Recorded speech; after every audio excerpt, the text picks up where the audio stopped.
அந்த ஒரு நொடி காலம் உறைந்து நின்றது.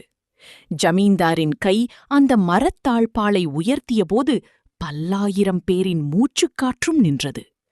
இருட்டு. அது ஒரு குகையைப் போல திறந்தது. உள்ளிருந்து வந்த மூச்சுக்காற்று சூடாகவும் மரணத்தின் வாசனை கொண்டதாகவும் இருந்தது. காரி. அது ஒரு மிருகம் அல்ல, அது ஒரு சீற்றம். அது வெளியே வந்த வேகத்தில் களம் முழுவதும் சிவப்பு தூசியால் மூடப்பட்டது. அதன் கொம்புகள் கூர்மையாகவும் பளபளப்பாகவும் இருந்தன.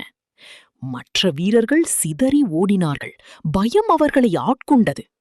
ஆனால் பிச்சி, அவன் அசையவில்லை. அவன் தன் இடுப்பு துணியை இறுக்கிக் கொண்டான். அவனுக்கும் அந்த காளைக்கும் இடையே இப்போது எதுவும் இல்லை. தூரம் சுருங்கியது. காளையின் குளம்படிச் சத்தம் பூமி அதிர கேட்டது. பிச்சியின் இதயம் அதனுடன் துடித்தது. இப்போது என்று ஒரு குரல் அவனுக்குள் ஒலித்தது. மோதல். அது ஒரு பாறை மோதியதைப் போலிருந்தது. வலி. அது முதலில் தெரியவில்லை. ஒரு அதிர்ச்சி மட்டும் உடல் முழுவதும் பரவியது. பிச்சி காற்றில் பறந்தான், ஒரு பறவையைப் போல. கீழே தூசி மண்டலம். அவனுக்கு மேலே நீல வானம். உலகம் தலைகீழாக மாறியது. அவன் மணலில் விழுந்தான், பலம் இழந்து. அவமானம். அதுதான் அவன் மனதில் முதலில் வந்தது. தந்தை என்று அவன் உதடுகள் முணுமுணுத்தன. மயக்கம். அது ஒரு கனவு உலகிற்கு அவனை அழைத்துச் சென்றது. அங்கே வெயில் இல்லை, தூசி இல்லை, அமைதியான இருட்டு. அங்கே அவன் தந்தை அம்புலித்தேவன் நின்றார். மகனே, பயப்படாதே. இது மரணமல்ல. இது உன் இரத்தத்தில் இருக்கும் கலை.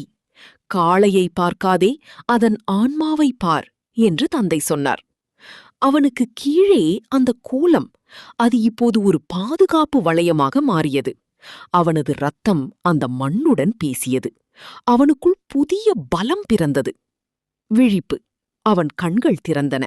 அந்த மென்மையான ஒளி மறைந்து சூடான வெயில் மீண்டும் வந்தது. அவன் மரணத்தை வென்றுவிட்டான். பிச்சி எழுந்தான், அடிபட்ட வலியுடன்.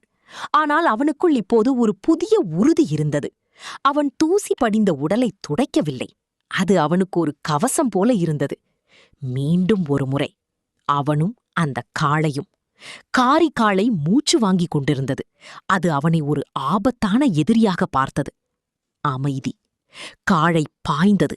ஆனால் பிச்சி, அவன் அசையவில்லை. அவன் காளையின் ஆன்மாவை உணர்ந்தான். அதன் அடுத்த அடியை அவன் முன்பே அறிந்துவிட்டான். அவன் காளையின் கொம்புகளை தள்ளி அதன் திமிலை இறுக்கிப் பிடித்தான், கட்டி பிடித்தான். ஒரு பகைவனை அல்ல, ஒரு சகோதரனைப் போல. பிச்சி வென்றுவிட்டான்.